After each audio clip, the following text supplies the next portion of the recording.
상쾌한 아침 원주에서 출발합니다.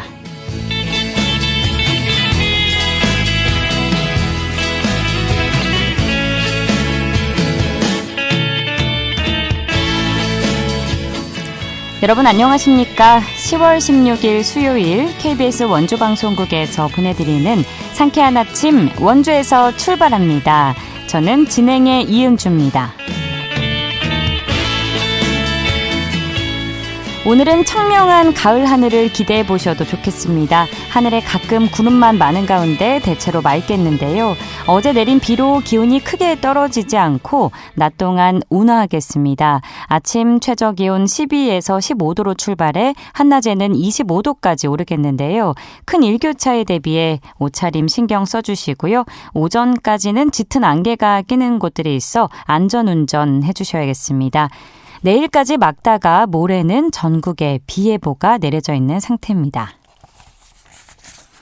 오늘 준비한 소식입니다. 고속도로에서 도로 파임 현상이 생긴다면 어떨까요? 지난 8월 고속도로의 도로 파임 기동보수반을 가동해 일일 순찰과 응급복구에 나섰는데요. 강원 지역 도로 파임 실태에 대해 짚어보고요.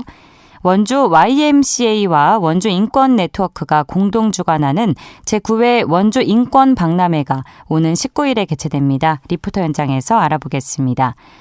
1963년에 개관한 단관극장인 원주 아카데미 극장이 보존과 철거 사이에서 결국 지난해 10월에 철거됐는데요.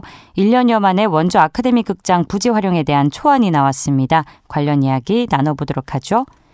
10월 16일 수요일 상쾌한 아침 원주에서 출발합니다.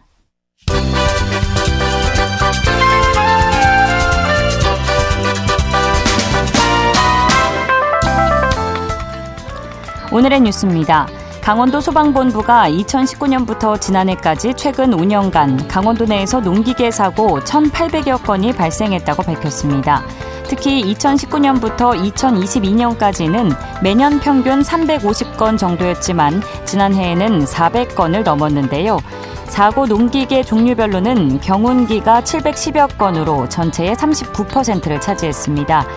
소방당국은 농기계의 경우 대부분이 개방형 구조로 돼 있어 인명피해 위험이 크다며 안전수칙 준수를 당부했습니다. 원주 밥상공동체 연탄은행이 어제 밥상공동체 종합사회복지관에서 2024년 연탄은행 재개식을 가졌습니다. 특히 올해는 기후위기 대응 취약계층 복지전담기구 역할을 한층 강화했습니다. 연탄은행의 올해 목표는 최소 25만 장 연탄 모금인데요. 이를 위해 지역 후원단체 등 30곳이 약정식을 갖고 10만 장 상당의 연탄을 후원하기로 했습니다. 횡성군 옥동리의 독거 노인들에게 희망을 주는 공동생활관이 문을 열었습니다.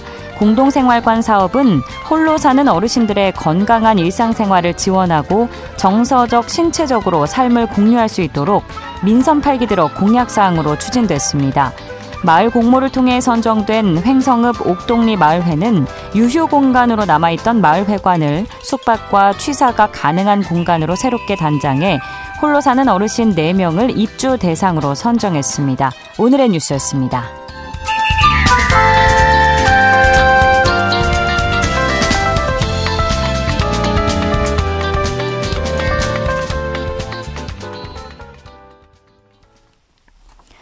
상쾌한 아침 원주에서 출발합니다. 함께하고 계십니다.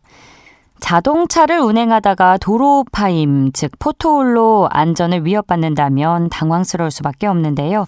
그래서 지난 8월 한 달 동안 고속도로의 포토홀 기동 보수반을 가동해 일일 순찰과 응급복구에 나선 바 있습니다.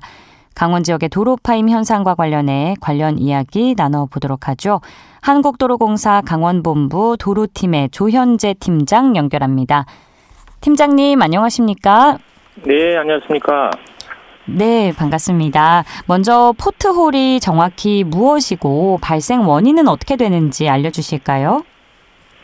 네, 포트홀이란 그 아스팔트 포장 표면이 부분적으로 파여서 냄비 모양으로 파손된 것을 말하는데요. 예. 도로 분야 공식 용어로는 도로 파임이라고 하고 있습니다.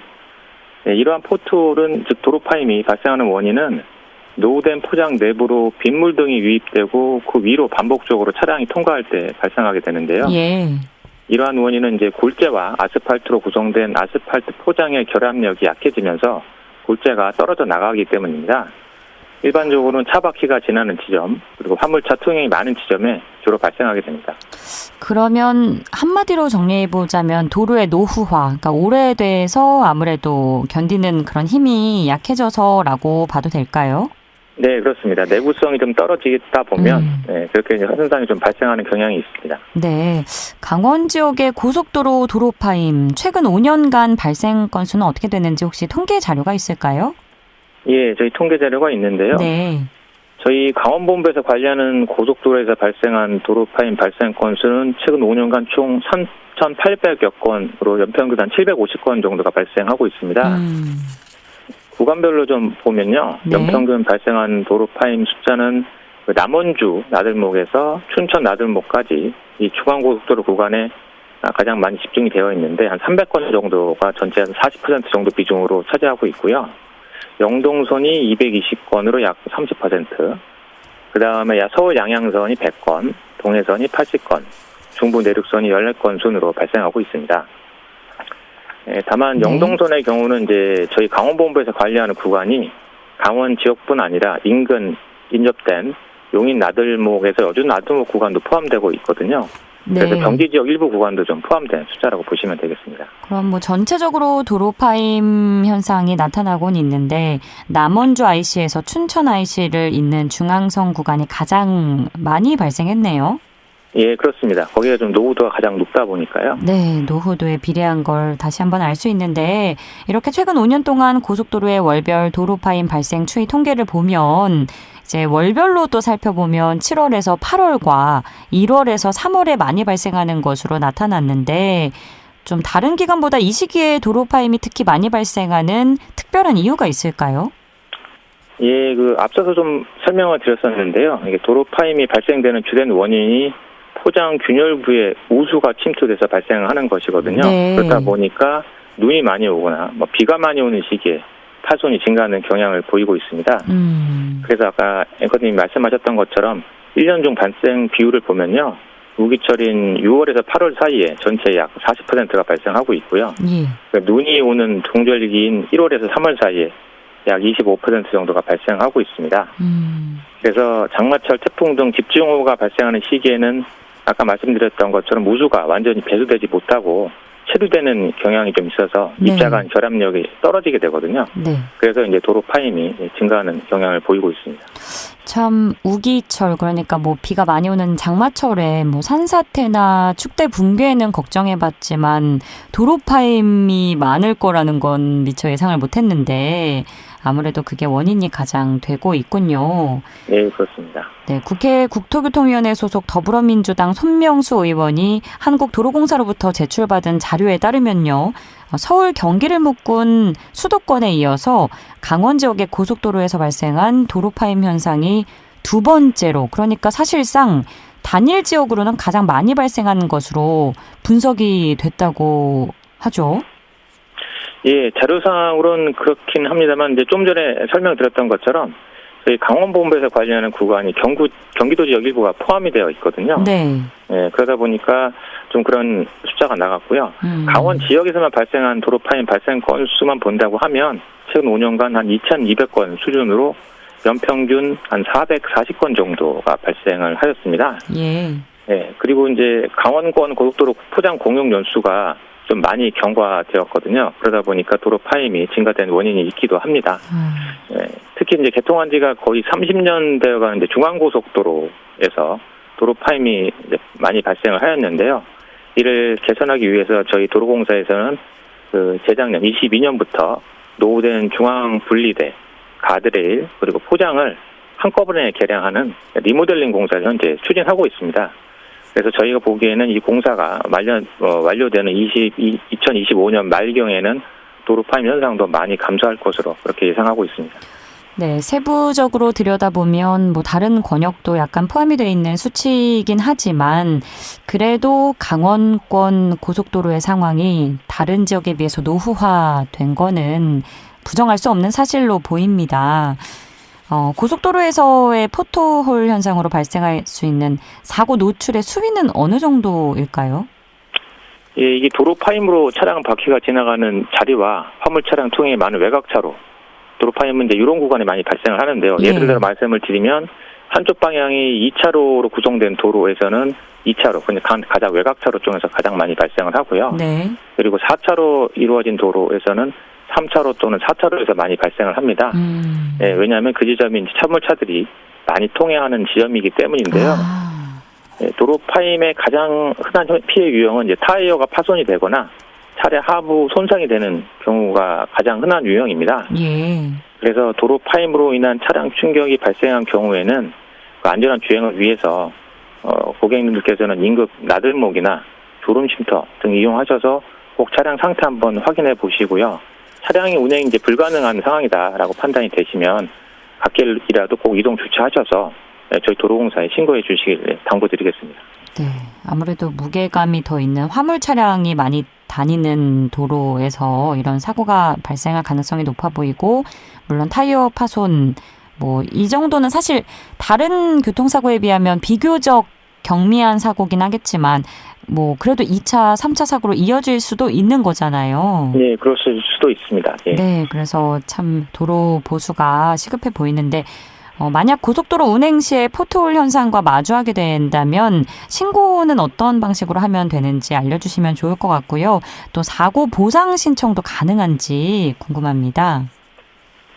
예, 고속도로 주행 중 도로 파임을 발견하시게 되면 저희 도로공사 대표 전화가 있습니다. 1588-2504라고 해서 대표 전화가 있는데요. 네. 이쪽으로 전화 주셔서 해당 위치를 알려주시면 됩니다. 그리고 2504는 네네. 예, 2504는 이제 숫자로 2504 이렇게 부를 수도 있잖아요. 예. 도로공사라고 해서 저희가 2504라고 표현하고 있으니까 예, 그렇게 외워주시면 조금 더 편하실 것 같습니다. 꿀팁이네요. 네. 예.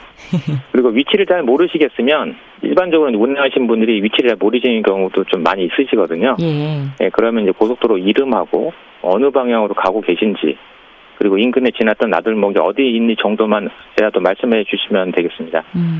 그러면 이제 저희가 그리고 혹시 차량이 파손돼서 운행이 곤란한 경우에는 저희가 순찰 차량 또는 도로에 설치된 CCTV를 통해서 신속히 위치를 추적하여 안전 조치를 지원하고 있으니까요. 연락을 주시면 되겠고요. 그리고 혹시 만약 도로 파임으로 인해서 차량이 손상이 발생하게 되시면 한국도로공사 홈페이지를 통해 피해 사실을 접수해 주시거나 저희 순찰 차량이 현장에 도착한 경우라면 연락처를 알려주시면 되겠습니다. 예, 그렇게 하면 이제 그 지역을 관리하는 담당자가 연락을 드릴 거고요. 보상 절차를 안내해 드리고 블랙박스 등 사고 인과관계를 확인한 후에 차량 피해에 대한 보상을 받으실 수 있습니다. 네, 다행히 신고 절차가 복잡해 보이진 않아서요.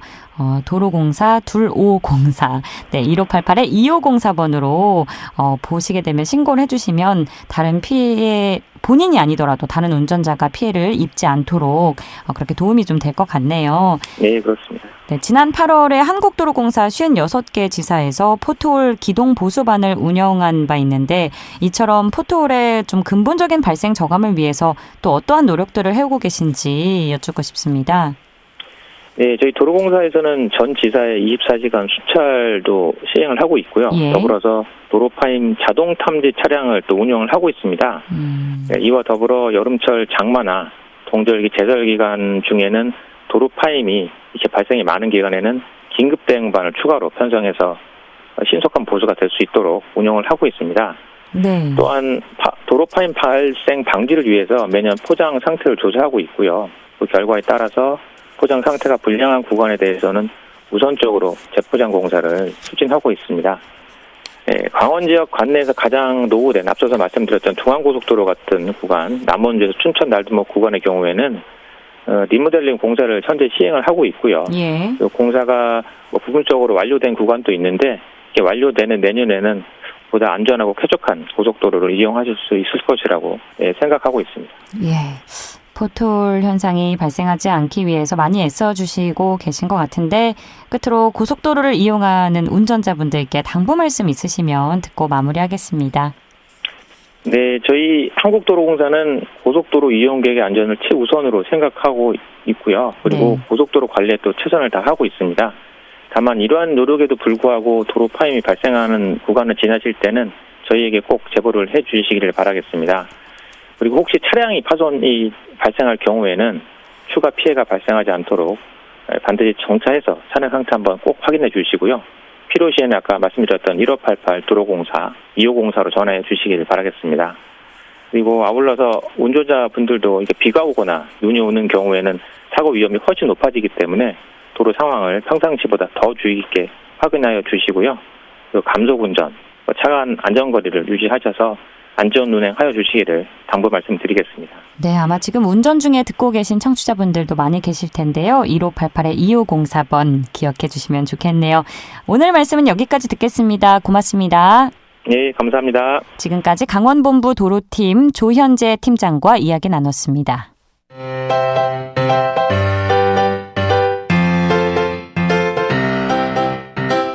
KBS 원주방송국이 유튜브 다시 듣기 서비스를 실시합니다.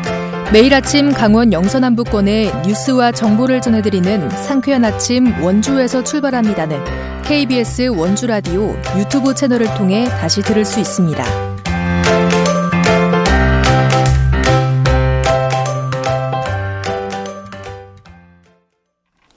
8시 47분 지나고 있습니다.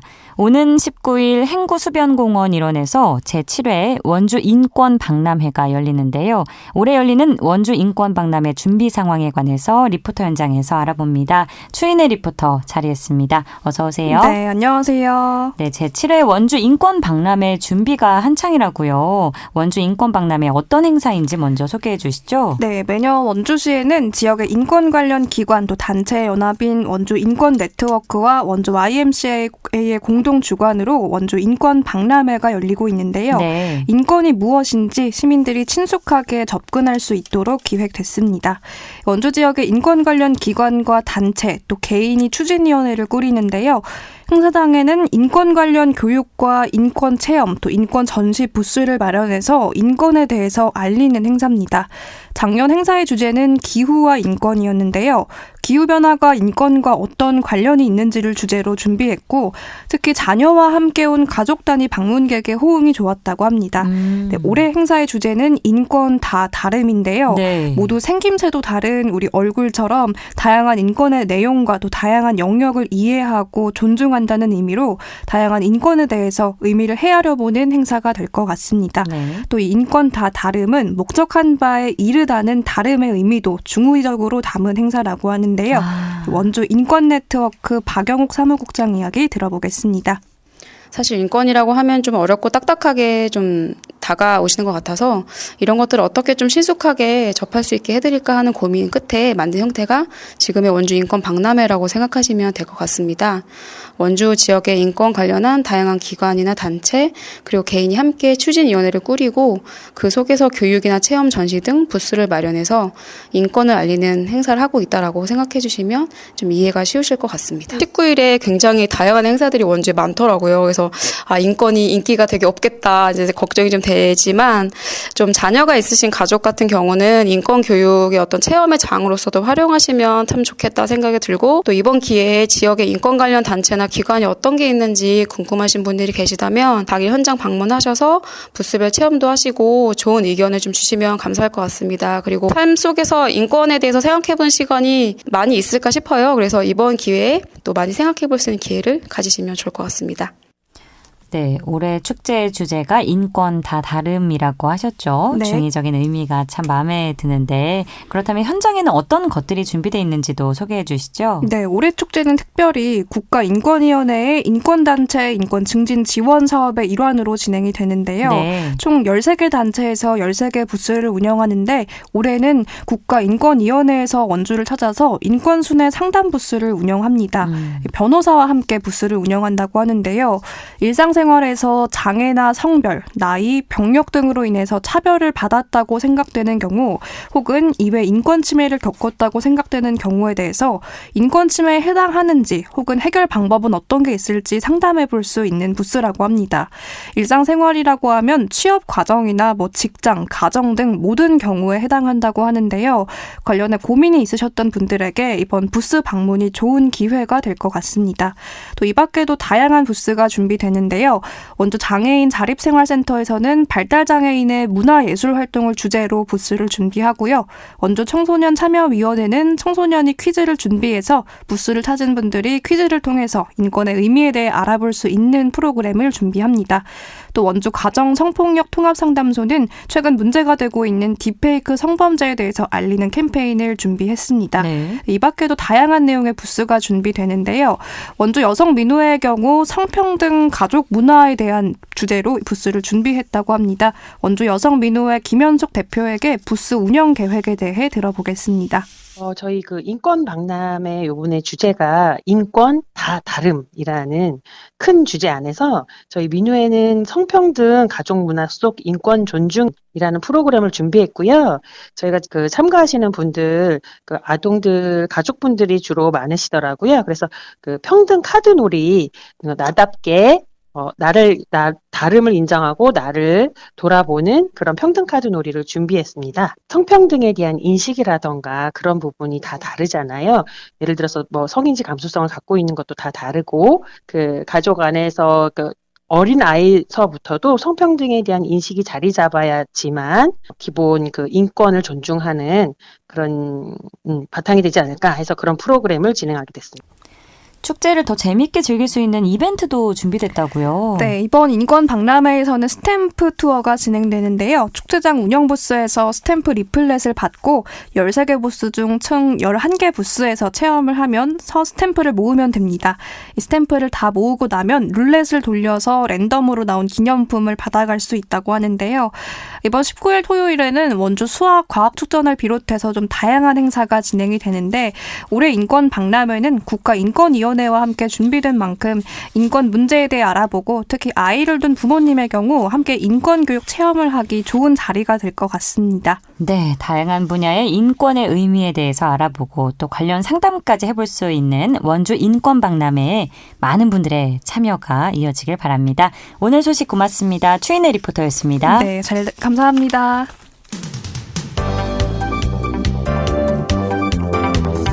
생생한 현장, 유익한 생활 정보를 전해드리겠습니다. KBS 원주라디오 상쾌한 아침 원주에서 출발합니다를 함께하고 있습니다. 8시 53분 지나고 있습니다. 원주 아카데미 극장이 2023년 10월에 철거됐는데요. 철거 후 부지 활용에 대해 시민들의 시선이 쏠릴 수밖에 없었습니다. 이와 관련해 얼마 전 활용 방안 초안이 나왔다고 하는데 원주시청 문화예술과 진현석 문화행정팀장 연결해 관련 내용 알아보겠습니다. 팀장님 안녕하세요. 안녕하세요. 네, 아카데미 극장의 보존과 철거를 두고 극한 대립이 벌어졌었고 결국 지난해 10월 30일 아카데미 극장의 본격적인 철거가 진행이 됐었는데요. 우선 간략하게 일련의 과정들을 소개해 주실까요? 네, 아카데미 극장에 대한 일련의 과정을 말씀을 드리면 2021년 원주시 의회로부터 국민재산 관리계획 승인을 받아 22년 토지와 건물 매입에 대한 행정 절차를 마쳤어요. 네. 그러나 아카데미 극장 복원에 대한 재검토 과정에서 시설 안전성 문제나 확보된 국도비로서는 사업 수준이 어려웠어요. 왜냐하면 예산이 많이 부족했기 때문이었고요. 그래서 추가로 증액되는 사업비는 사업비라든가 시설 운영에 따른 최소 유지 관리비라든가 또 이 프로그램 운영을 위한 그런 예산이 많이 필요했고 그 필요한 예산은 전액 수비 부담이 되어야 하기 때문에 현실적으로 사업 계획을 수정할 수밖에 없었습니다. 그래서 23년도 10월 아카데미 극장 철거를 진행하게 되었습니다. 네, 철거 이후 약 1년 만인 지난 9월 27일에 원주시가 옛 아카데미 극장 부지에 야외 문화예술 공간을 조성하기 위한 설계 용역에 나섰는데요. 구체적으로 네. 어떤 공간이 조성될 계획인가요? 구체적인 공간은 현재 아카데미 극장 부지 맞은편에 건축 중인 중앙동의 도시재생 문화공간 플랫폼이 있어요. 네. 그 거점 시설과 연계해서 야외 공연장과 열린 광장을 조성할 계획입니다. 이에 따른 야외 광장은 거점 시설 이용하는 시민들이 테라스라든가 여러 그 공간에서 공연을 볼 수 있도록 조성하려고 하고요. 그 열린 광장은 거점 시설 앞마당과 연결해서 한층 개방감 있게 만들고자 합니다. 또한 풍부한 녹음 공간을 조성해서 시민들이 편안하게 쉼터의 기능까지 하고자 합니다. 네, 쉼터의 기능을 잘 해내면 좋을 것 같아요. 이번 네. 부지 조성에 사업비로 약 10억 원의 예산이 투입된다고 알려졌는데 언제 준공될 예정이고 기대되는 효과는 무엇일지 말씀해 주시죠. 설계는 10월 말에 준공을 하려고 하고요. 그다음에 이제 설계가 끝나면 네. 설계가 끝나면 향후에 문화공유 플랫폼이라든가 계획 중인 문화공유 플랫폼 내에 계획 중인 소공 현장이라든가 전시장도 있고 휴게 공간 등과 연계해서 다양한 프로그램을 시민들이 즐길 수 있도록 그리고 또 한 가지 문화 공간을 좀 더 효과적으로 운영할 수 있도록 하려고 합니다. 네, 무엇보다 앞으로가 중요해 보이는데요. 부지 조성이 원활히 이루어져서 시민들의 문화예술 공간으로 제 역할을 할 수 있게끔 시민들이 바라는 방향, 목소리 앞으로도 많이 청취해 주시고요.